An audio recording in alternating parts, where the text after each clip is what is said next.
Tenemos entonces nuestro tema número 4. Estamos estudiando los evangelios. Y pues vamos a iniciar, vamos a mirar libro por libro. Recuerden que no les estoy enseñando todo el libro, sino dándoles un panorama de cada libro, un bosquejo de cada libro. ¿Para qué? Para que ustedes hagan el ejercicio de leer cada libro, ¿cierto? Sería una muy buena tarea, ¿no? Poder empezar a leer los 4 evangelios y detectar esos elementos importantes en cada uno de esos evangelios. El tema número 4, Mateo y el reino de Dios. Mateo y el reino de Dios. No sé si me escuchan bien. ¿Tú me escuchas bien? Si me escucha la persona de atrás, me escuchan todos. Perfecto. Recordamos que el tema principal del Evangelio de Mateo es el reino de Dios. Sin embargo, Mateo no lo presenta como el reino de Dios. Aquí hay una clave. Mateo lo presenta como el reino de los cielos. Ustedes no van a encontrar el término reino de Dios en Mateo. ¿Por qué? Porque ningún judío en su sano juicio nombra el nombre de Dios. Nunca. Entonces Mateo no los va a ofender diciendo reino de Dios, sino que reino de los cielos. Pero no es que el reino de Dios y el reino de los cielos son dos cosas diferentes. No. Entonces en Mateo siempre nos va a hablar del reino de los cielos. ¿Listo? Ahora,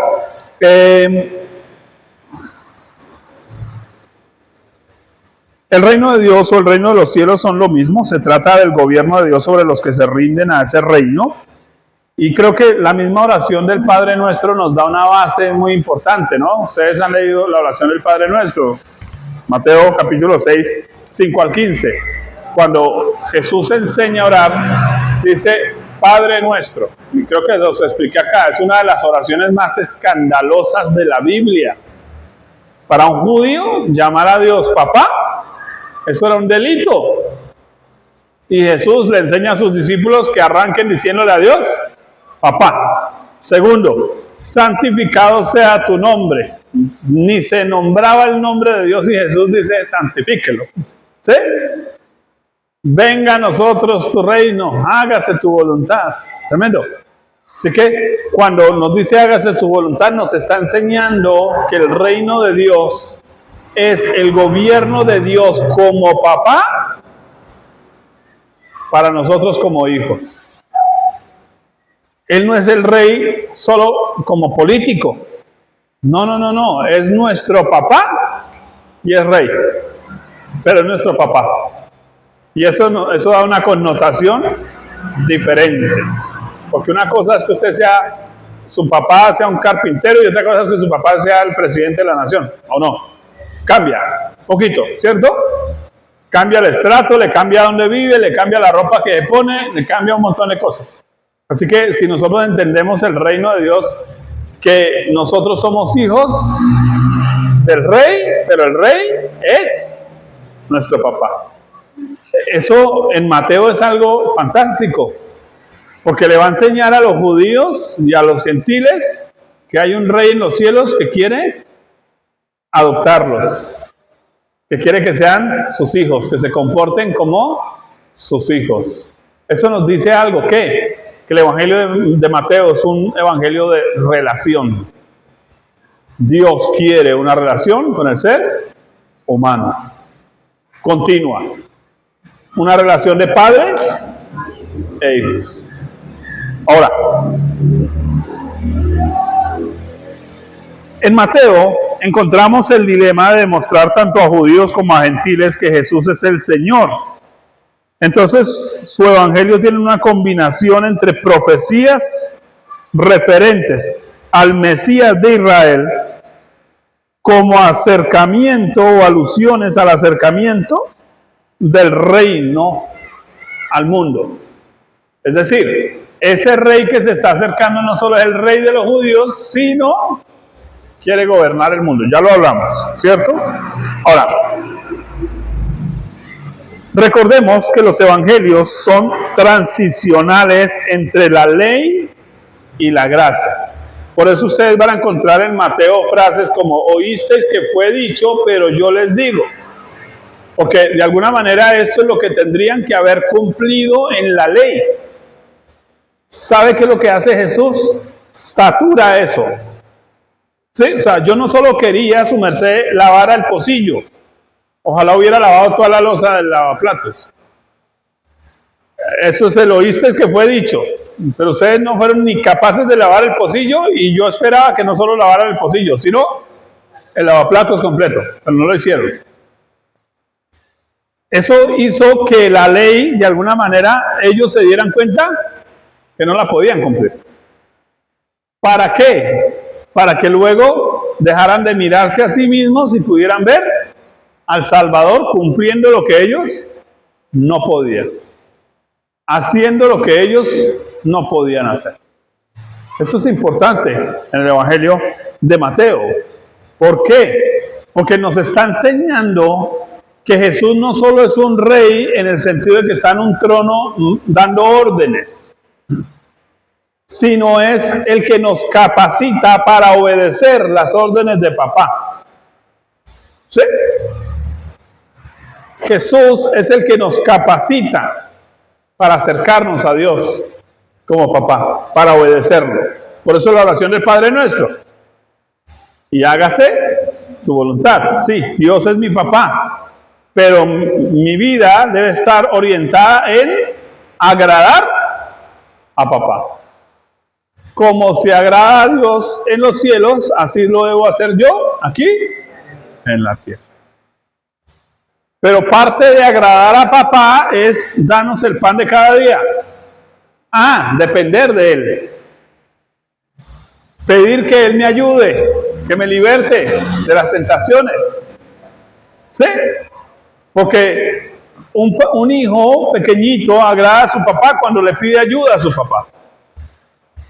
Así que no es solo un gobierno de él me está dando órdenes y yo obedeciendo, sino que hay una interacción con papá, donde él me enseña, yo voy aplicando, de pronto aplico a medias, él me vuelve y me enseña y ya yo voy mejorando y voy creciendo en mi relación con él.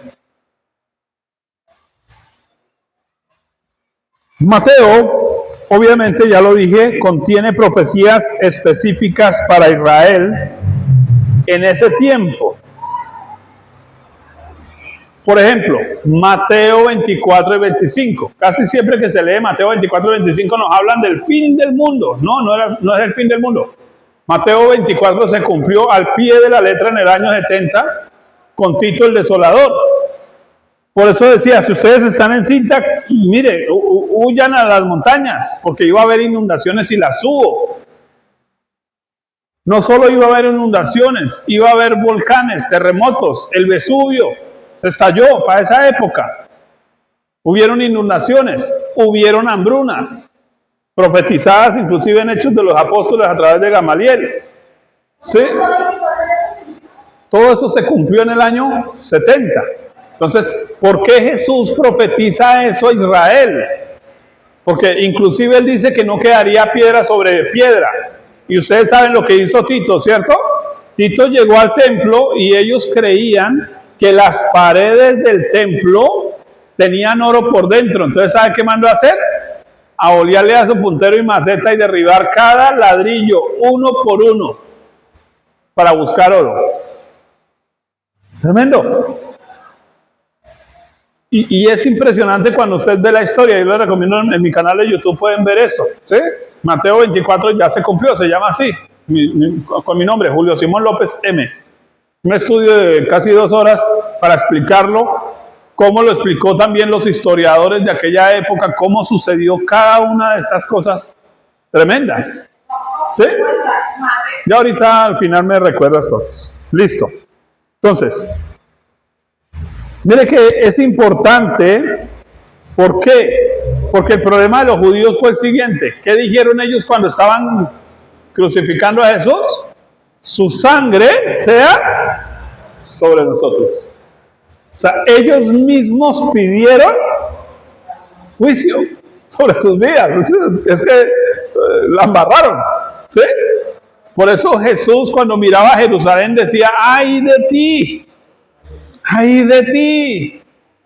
Porque ustedes saben que siempre que en la Biblia encuentran un ay, es una maldición.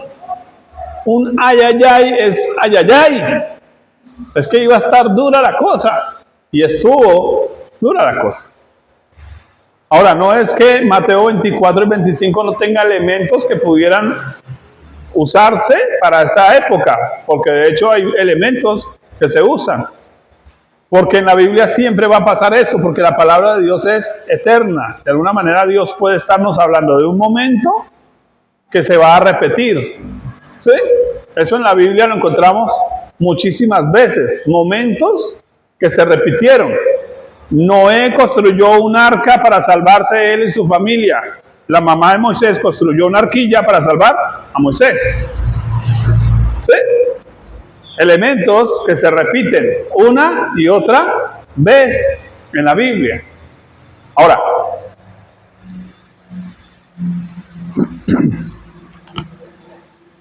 vamos a mirar entonces en esta clase, luego que puedo ser corto, puedo ser breve, porque lo que vamos a hacer simplemente es un bosquejo de Mateo. ¿Cómo estaría dividido Mateo en temas? Entonces, primero, del capítulo 1 al capítulo 4, nos presenta la genealogía de Jesús, conectándolo con Abraham y con David, del capítulo 1 al 4. ¿Por qué será importante la genealogía? Porque los judíos dicen lo siguiente, que la genealogía es lo que hace que usted sea alguien. Por eso los mesiánicos les fascina tanto que usted busque su genealogía, ¿sí? Para ver si usted tiene algo de judío. Si no, si encuentran un nombre judío en algún lado, ya le dicen a usted que sí, que listo. Usted puede ser mesiánico, ¿sí? Entonces, Mateo presenta la genealogía de Jesús. Hijo de. Fascinante. En mi canal de YouTube tengo un tema sobre eso. Estudié los 64 apellidos de Jesús. ¿Sí los han leído, no? Me imagino. ¿Sí? Los 64 apellidos. Hijo de. Cada uno de esos nombres significa algo de lo que Dios hizo por usted. De lo que Jesús hizo por usted. Fascinante. Creo que en mi canal se titula Lo que eres, lo que logras. Creo que se llama así. ¿Sí? De pronto ahora te lo comparto y se lo compartes al grupo. O ahorita lo miramos y si podemos lo compartimos. Tremendo. Es tremenda la genealogía. Así que para los judíos era una prueba de que Jesús sí era el que decía que era. ¿Sí? Ahora, ¿por qué lo conecta con Abraham y con David? Porque son los dos personajes más importantes para el pueblo judío. Bien, en estos capítulos también se muestran los preparativos para el ministerio de Jesús, incluyendo su bautismo y la tentación. ¿Por qué es importante esto? Porque nos está hablando también de Jesús uniéndose a lo contemporáneo. No solo la genealogía de Jesús, sino que los judíos de la época creían en el ministerio de Juan el Bautista como profeta, como uno de los últimos profetas. Y de hecho Jesús lo dijo, Juan es el mayor de los profetas. Pero hay alguien mayor que Juan, ¿sí saben quién es, no? Dice que son mayores los hijos de Dios que Juan, el Bautista. Usted y yo somos mayores en el reino de los cielos que Juan el Bautista. Eso lo dijo Jesús, ¿cierto? Ahora, segundo, del capítulo 4 al 7. En Mateo encontramos el mayor anuncio del reino de Dios llamado el Sermón del Monte. Desde el capítulo 4 Él empieza a dar enseñanzas acerca de lo que es el reino de Dios, el sermón del monte. En estos capítulos se centran las verdades fundamentales del reino, su inicio, su transición y su efecto.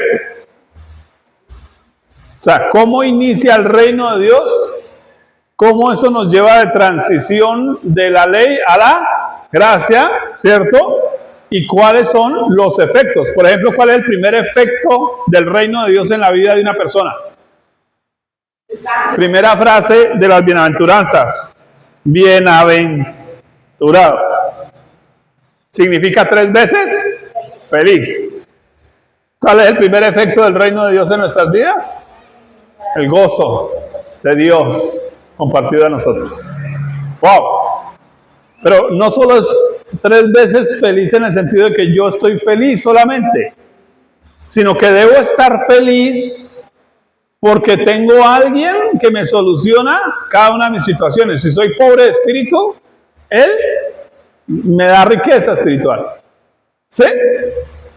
Si soy misericordioso, Él me da misericordia. Si lloro, Él me consuela.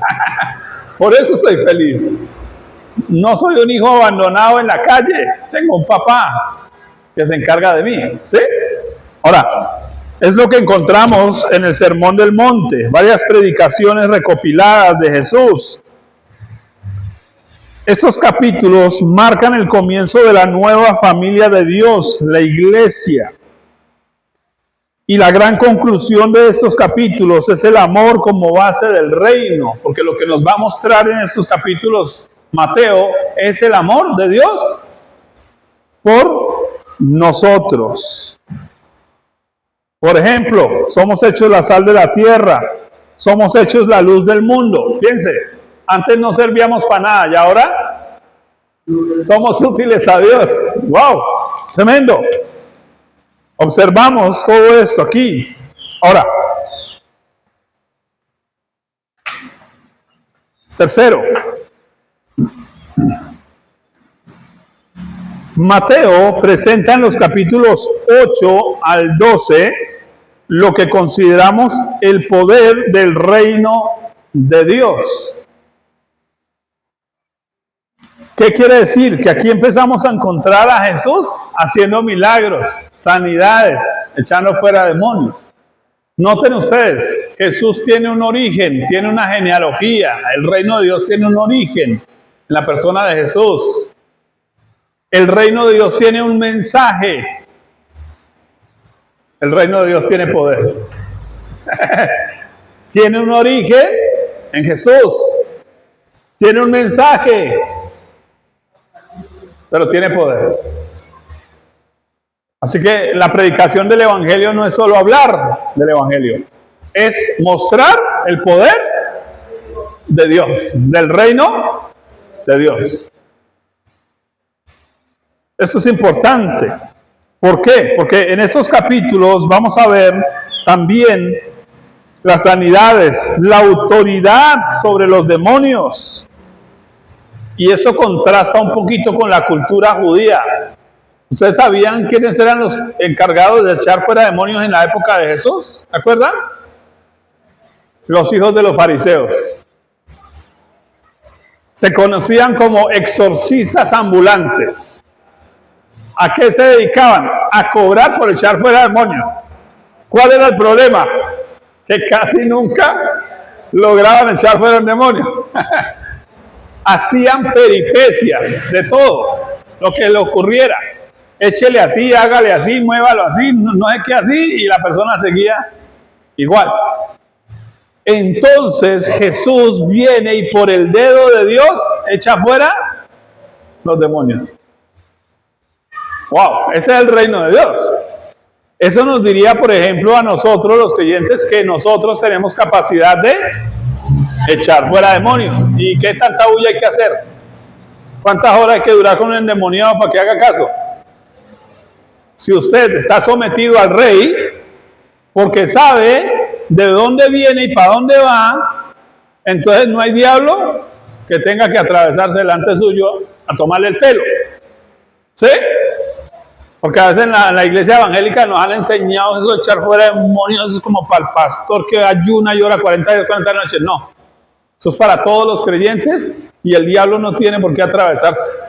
Punto. ¿Sí? Porque dice que hollaremos de serpientes, escorpiones, sobre toda la fuerza del enemigo y nada nos dañará. ¿Sabe por qué el diablo hace espectáculo? Porque nosotros no estamos creyendo, no estamos confiando, estamos dudando, nos estamos mirando nosotros y no mirando al rey, no mirando la autoridad que nos dieron. ¿Sí? Eso es como el policía que tiene uniforme, tiene pistola, ve al ladrón que va a matar a la persona y no dispara porque ¿qué dirán de mí? ¿Sí?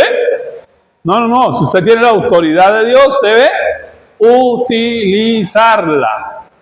Entonces en Mateo no solo se muestra el poder de Dios, del reino de Dios, sino que Jesús delega esa autoridad sobre quién. He aquí yo os envío. Wow, somos llamados. Por eso Mateo, él centra su historia aquí, porque Jesús le dijo, sígueme. Seguir a un maestro era hacer exactamente lo que el maestro hiciera. Entonces, alguien que seguía a un maestro era alguien dispuesto a hacer lo que el maestro hiciera. Si el maestro decía, levante la mano, el otro levantó la mano. ¿Sí? Eso era lo que tenían que hacer. Así que Mateo decide seguir a Jesús, no solo en su mensaje, por eso Jesús los manda a predicar, pero ¿qué más les dice? Y echen fuera demonios y sanen enfermos, etcétera, etcétera. ¿Sí? ¿Cuánto se mostró el reino de Dios a través de Jesús que los niños llegaron a cantar la siguiente frase: Hosana? ¿Qué significa Hosana? ¿Alguien sabe? Hosana. Los de la alabanza debieran saberlo. Hosana, sálvanos, oh Rey. Sálvanos. Hosana era un canto de salvación. Así que incluso los niños estaban reconociendo a Jesús como el Rey, Salvador. Y reconociendo que solo en Él hay verdadera salvación. Entendemos que el reino de Dios incluye hacer bienes a los hombres, beneficiar, ayudar al ser humano. En esta sección Jesús también comisiona a sus discípulos, por lo que entendemos que el Evangelio fue escrito pensando en aquellos que aspiraban a seguir a Jesús en serio. Por eso les digo que Mateo, en esencia, no era un evangelio de evangelización, sino era la buena noticia para quienes, para aquellos que habían aspirado a ser discípulos y nadie los había escogido. Ustedes saben cómo funcionaba, ¿cierto? Por ejemplo, Pedro, Juan, Jacobo, los discípulos de Jesús, antes de que Jesús apareciera, los rabinos, los papás en la casa le enseñan a los niños el Pentateuco. Primeros 5 libros de la Biblia de memoria. A los 6 años ya los tienen que haber recitado. De los 6 a los 12 les empiezan a enseñar las costumbres judías. A los 12 años, los niños los llevan al templo para que los rabinos, los maestros, les hagan preguntas. Y los niños respondan preguntas con preguntas. Porque la mejor forma de enseñar es hacer preguntas. Ahora, si el niño no sabía hacer preguntas, los rabinos decían no, que sea como el papá. O sea, si el papá era carpintero, el niño, discípulo de maestro, no iba a ser. Entonces iba. Así que cuando Jesús llega, encuentra a Pedro y Pedro es pescador. Quiere decir, ya lo habían desechado como discípulo de un maestro. Ese ya no servía para eso. Dedíquese toda la vida a pescar. Eso era lo que se iba a dedicar toda la vida, ¿sí? Y Jesús viene y dice, sígueme. está convirtiendo a esa persona que ya lo desechó la sociedad, que no servía para nada, Ahora Jesús le dice, sígueme. Y encima todo ese maestro hace milagros, sanidades, echa fuera demonios. Por eso es que Mateo, cuando Jesús le dice, sígueme, Mateo, ¿qué hizo? Tiró esa mesa allá y me voy. Él anhelaba tener un maestro. El evangelio de Mateo es el evangelio para aquellos que creen que no le pueden servir a Dios en nada. Para que se den cuenta que sí, que Jesús les ha dicho, sígueme. ¿A quién? Diga, a mí. ¿A quién Jesús dijo, sígueme? Y usted, cada uno debemos seguir a Jesús. ¿No les parece un privilegio? Tremendo. Eso es una buena noticia. Eso es evangelio. Evangelio no solo es que el Señor nos puede dar vida eterna, sino que encima de todo nos puede convertir en personas útiles para el reino de Dios. Usted y yo somos útiles al reino de Dios. Es lo que Mateo quiere transmitirle a usted. ¿Qué tan útil? Usted puede predicar, usted puede sanar enfermos, usted puede echar fuera demonios, usted puede resucitar muertos, usted puede sanar leprosos. Usted puede hacerlo si sigue a Cristo. ¿Eso es una buena noticia o no? Ya no tiene que esperar a que el pastor haga una campaña de sanidad de milagros. No. Usted puede orar por su esposa ahí, está en la cama moribunda, ore por ella. Tremendo. Ese es el evangelio. Una buena noticia. Usted está llamado a ser un discípulo de Jesús. No a ser parte del montón. Por eso en Mateo es donde usted va a encontrar la comisión a los 12, la comisión a los 70. Aquí va a encontrar esto. Ahora, no solo esto, sino que la autoridad puesta sobre los discípulos es una autoridad que se extiende de persona a persona hasta el fin del mundo. Ustedes conocen la gran comisión, ¿cierto? Hasta el fin del mundo. Cuando dice hasta el fin del mundo, no es hasta que llegue el último día. El término hasta el fin del mundo es sígalo haciendo hasta que ya no más, no se pudo más. Porque es que nosotros no diferenciamos entre perpetuo y eterno. El concepto de perpetuo es que se hace continuamente. Todos los días lo hago, todos los días lo hago.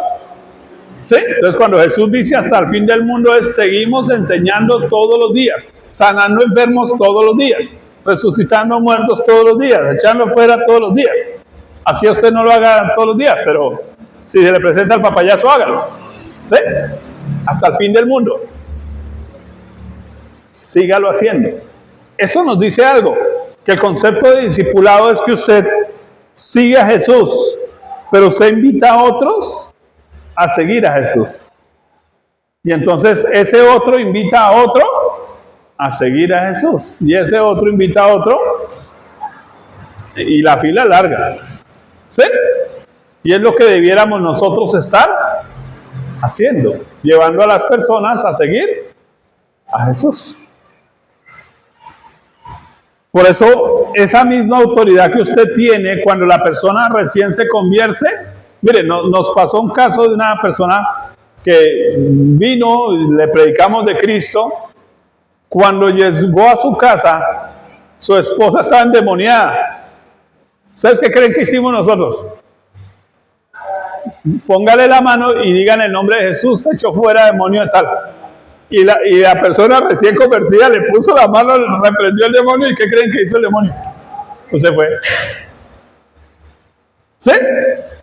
¿Por qué? Porque ya nació de nuevo, ya tiene la misma autoridad del reino, ya se le delegó exactamente la misma. No es que toca hacerle un curso de 40 días, 40 noches de demoniología. No, simplemente que reconozca que ella es hija de quién. Del Rey de Reyes, Señor de Señores, de Dios, el Eterno Padre. Y tiene la autoridad para hacer lo que tiene que hacer. Y haga. Punto. ¿Sí? ¿Por qué usted en la casa de su papá y su mamá puede ir a abrir la nevera como si nada? Porque es la casa de su papá y su mamá, y su papá y su mamá no le van a decir. Y si usted llega y su mamá está cocinando y usted levanta la olla, su mamá no le va a decir nada. Porque usted y yo podemos movernos en el reino de Dios, porque somos hijos de Dios. Ay, no, es que hasta que no estudie teología no puedo echar fuera demonios, no puedo predicar. No. ¿Sí? Tremendo. Ahora, cuarto, la siguiente sección, Mateo 13, capítulo 13 hasta el 15.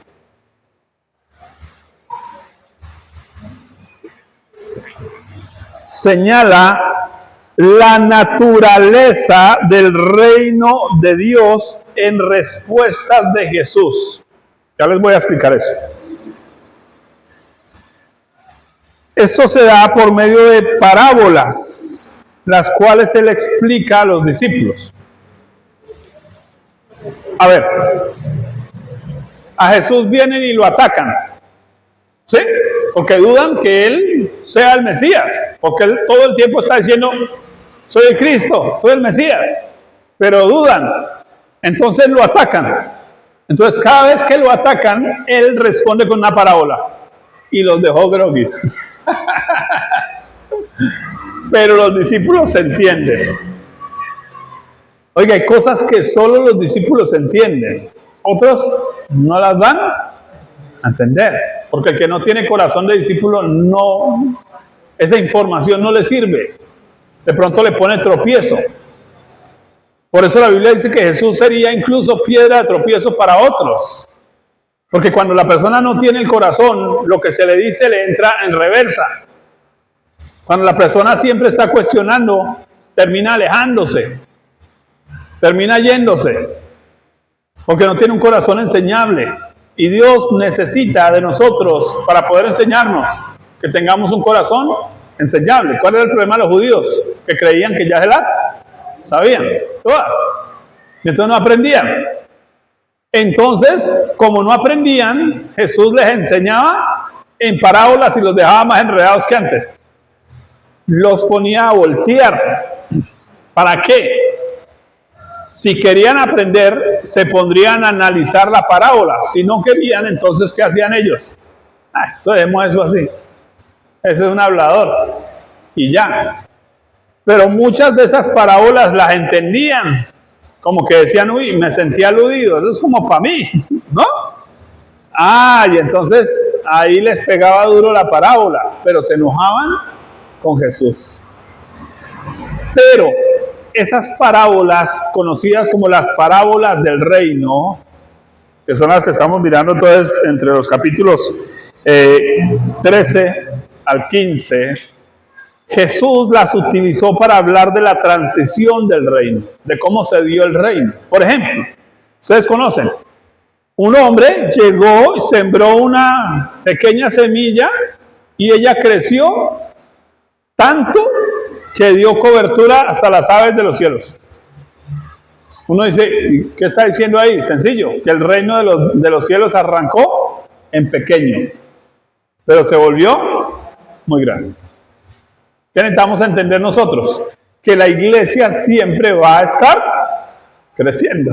El reino de los cielos no se detiene en su crecimiento.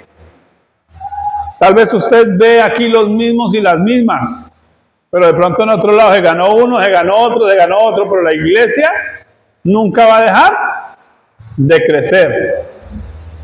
¿Sí? Eso es importante.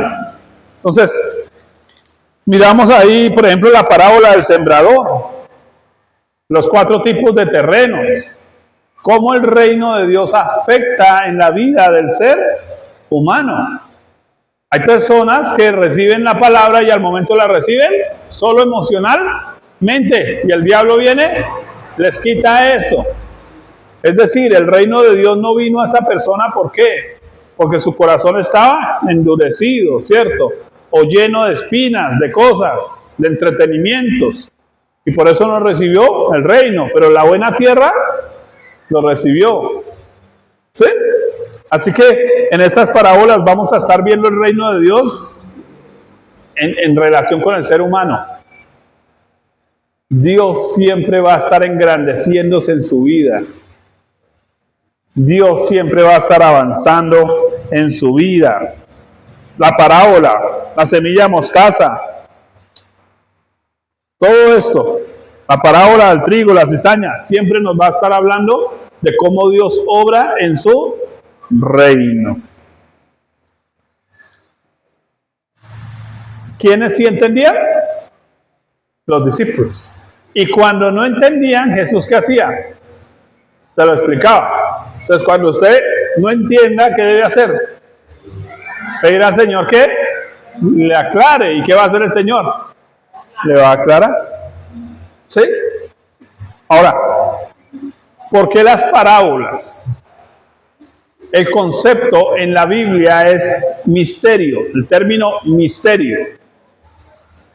Es que yo doy una información, pero esa información solo se puede entender con una clave. Entonces, para que usted pueda entender dicha información, necesita una clave. Por ejemplo, los antiguos, ¿cómo se llamaba eso? Los antiguos espías, por ejemplo, escribían libros. Y entonces yo publiqué un libro y lo enviaba a otro país, a la Unión Soviética, por ejemplo. Y eso es muy conocido. Se enviaba ese libro y todo el mundo compraba el libro y se volvió famoso el libro, pero allá habían espías que sabían que en ese libro había información para ellos. ¿Cómo sabían? Les habían enviado la clave. La clave es: lea cada 3 palabras. Y entonces empezaban a sacar de acá, de acá, de acá, y armaban frases completas. ¿Sí? Entonces, las parábolas funcionaban de la misma manera. Habían elementos que tenían un significado. Entonces, si usted entiende los significados o los elementos en cada parábola, usted va a entender cada parábola. Por eso Jesús arranca, por ejemplo, a explicar: el terreno es el corazón, la semilla es la palabra de Dios. Ah, bueno, ya con esos 2 elementos usted entiende la parábola. ¿Sí? Así que es importante poder entender esos elementos para poder entender las parábolas. Bien, les estoy botando como apuntes que les van a servir a la hora de leer el Evangelio de Mateo. Voy acabando. Quinto, la siguiente parte del Evangelio de Mateo deja un vislumbre de Jesús como Dios. Capítulos 16 al 18. Y aquí pasa algo como muy importante. Si ustedes notan, en el Jesús deja un vislumbre de Jesús como Dios. Mateo 16 al 18. Un vislumbre de Jesús como Dios. Es decir, nos permite ver a Jesús como Dios.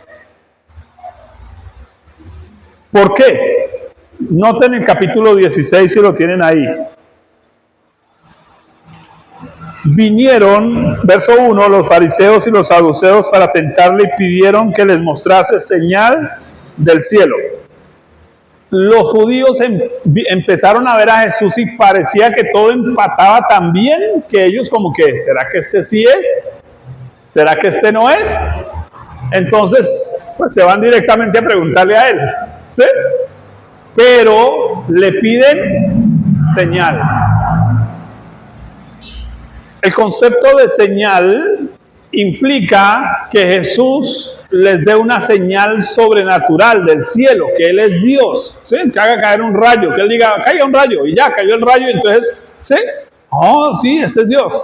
Pero esa era una forma de tentar a Jesús, y Jesús no lo iba a hacer. ¿Por qué no les iba a dar señal? Porque ya les había dado todo el Antiguo Testamento, todas las señales, y no necesitaban ninguna más. No es lo que pasa hoy, que la gente quiere ver cosas de Dios que la Biblia ya las dijo, que Dios ya las hizo, ¿sí? Entonces es una forma de tentar a Dios, de ofenderlo. Es como que su mamá ya le dejó la plata para comprarlo el almuerzo y usted la está llamando por teléfono, mamá, ¿y con qué compro el almuerzo? ¿Qué me va a decir usted? Encima de la mesa le dejé lo del almuerzo y le dejé la lista de qué es lo que tienen que hacer y usted está llamando a preguntarle. ¿No se ofendería a su mamá? Claro, que le está preguntando lo que usted ya sabe. Ese era el problema con los religiosos. Ya tenían todas las señales, pero querían otro tipo de señales sobrenaturales. No querían aceptar la palabra de Dios. Querían señales sobrenaturales. Y Jesús no se las iba a dar. ¿Por qué? A ver, porque si Jesús tan solo dice, soy Dios, se armó la de Troya. ¿Sí? O sea, hubiera sido un conflicto espiritual inmediato. No podía hacerlo, los ponía en peligro. Eso era como que prendía el fogón y se quemó todo. No podía hacer. Entonces las señales ya estaban, lo único que tenían que hacer era aceptarlas. Sin embargo, Jesús en estos capítulos les va a enseñar que Él es Dios, pero para enseñarles eso, primero tiene que enseñarles lo testarudos que son, y por eso dedica casi todo el capítulo 16 a hablar del fariseísmo, de lo hipócritas que son, de los religiosos que son, porque el verdadero problema no es Jesús, el problema son ellos que no quieren creer, ellos que quieren vivir de apariencias, ellos que quieren vivir de señales espectaculares. Ese es el verdadero problema de los fariseos. Pero, ¿qué pasa? Capítulo 16, verso 13 en adelante. Los discípulos también están dudando. Y Jesús sí no se puede dar el gusto de que los discípulos, o sea, que la vecina dude de mí, es una cosa. Pero que mi mujer dude de mí, eso ya es grave. ¿Sí me entiende? Que los hijos del vecino duden de mí, eso me va y me viene. Pero que mis hijos duden de mí, eso es grave. Entonces Jesús les hace la pregunta a los discípulos, ¿quién dice la gente que soy? Yo. Y ellos estaban oyendo voces y empezaron a decir, no, que es Jeremías resucitado, Moisés resucitado, algunos de los profetas resucitados, ¿no? Reencarnado, ¿no? Y entonces Jesús va a tener que decirle, Señor, yo soy Dios. Pero como no se lo puede decir así de boca, porque los achicharraría, entonces hace lo de Superman. Se abre la capa y se transfigura. Y aparece Moisés y Elías hablando con él. Y Dios viene y le dice a él, oíd, préstenle atención. ¡Wow! Por eso los discípulos ya como que más bien ni preguntemos más, ¿no? Ya ni preguntemos. Jesús se está revelando como Dios a sus discípulos. ¿Por qué? Porque si usted predica el Evangelio y no predica que Jesús es Dios hecho hombre, el Evangelio quedó incompleto. Porque entonces Jesús se vuelve un revolucionario, Jesús se vuelve un superhéroe, una ayuda social, pero no Dios. Y Jesús es Dios hecho hombre, viniendo a salvar al mundo de sus pecados. Entonces, jamás permitan que se dude de la deidad de Jesús, porque a eso se dedican las sectas, a que usted dude. A eso se dedican los testigos de Jehová, los mormones, los mesiánicos, a que usted dude de Jesús como Dios. Entonces Mateo dice, grave, porque si usted no ve a Jesús como Dios, tampoco está bajo el reino de los cielos. Tampoco está bajo el reino de Dios. Sigue en el reino de las tinieblas. ¿Sí? Entonces, personas que no creen que Jesús es Dios siguen viviendo en el reino de las tinieblas. Punto. Porque Jesús es la luz. Ahora,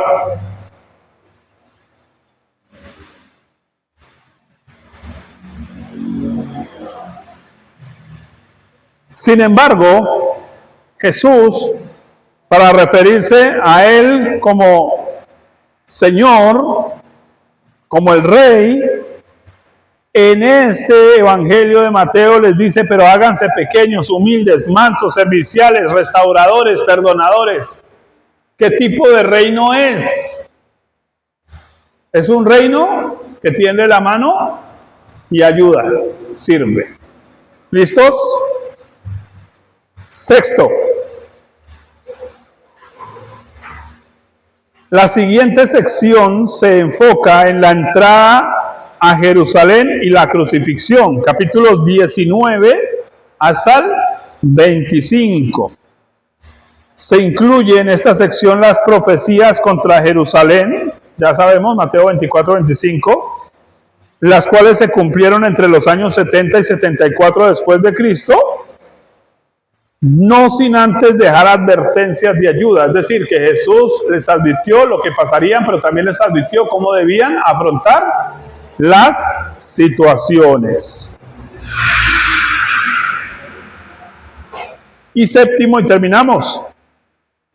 La última sección, capítulos 26 al 28 de Mateo, enfatiza la traición, muerte y resurrección, además de su aparición a los discípulos y la comisión de predicar el reino. Por eso les decía yo que Mateo termina diciéndole a usted, sirve para algo. ¿Sí? Pero observe, el término comisión tiene implicaciones legales.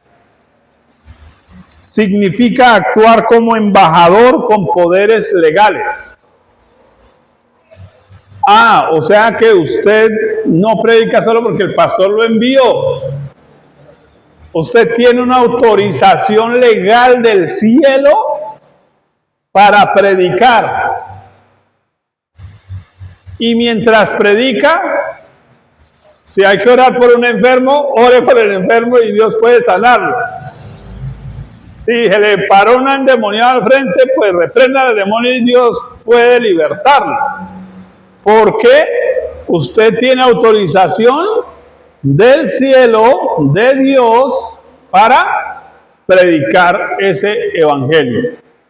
El término comisión, de hecho, en el Antiguo Testamento ustedes los van a encontrar en el libro de Nehemías, cuando se le dio cartas a Nehemías, ¿para qué? Para franquear el paso, 1, y 2, para adquirir madera. ¿Se acuerdan que Nehemías paró en partes y pidió madera? ¿Pero por qué pudo pedir madera? No es que yo vengo de parte del rey, no. Se me habían dado, dice Nehemías, cartas de parte del rey. Usted y yo tenemos una carta de autorización de parte del rey para sanar enfermos, echar fuera demonios, predicar, alabar, exaltar a Dios. Y no hay diablo que se nos atraviesa. Tenemos autorización legal. A esto se le llama comisión. Comisión.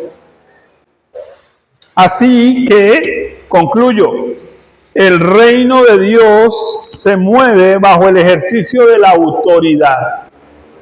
Todo lo que usted necesita entender es obedezca a Dios, obedezca a su Señor, obedezca a Cristo. Y Él va a hacer el resto. Él va a mover el resto. Cuando Él le pide hacer algo, hágalo y Dios va a poner el resto. ¿Sí? De eso trata Mateo. Por eso allí vemos alimentación de multitudes. Por eso allí vemos cosas poderosas del reino de Dios. Dios sustenta, Dios provee, Dios respalda. ¿Amén? Bien, mis amados, terminamos. Vamos a orar un momento.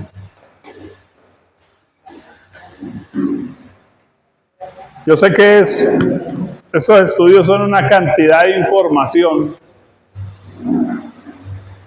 pero trate de tomar la esencia, lo esencial.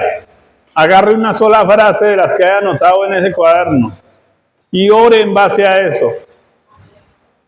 Y guíe su semana en base a eso. Diga, venga, yo voy a hacer, oiga, tengo mi prima enferma, voy a ir a predicarle y voy a orar por ella a ver qué es lo que va a pasar. Pero hágalo, haga alguna sola cosa, una sola. A ver Dios qué hace. ¿Listos?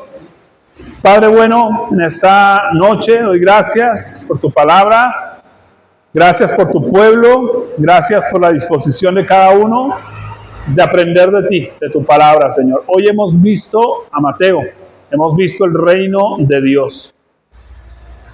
Señor, que nos permitas entender que tú eres el Rey, pero eres nuestro papá. Y que estamos llamados, Señor, a servir, a ayudar a otros, a predicar. Que todos estamos llamados a orar por los enfermos y sanarlos, Señor. A echar fuera demonios. Que todos estamos llamados, Señor, a señalar hacia Jesús. A invitar a las personas a seguir a Jesús.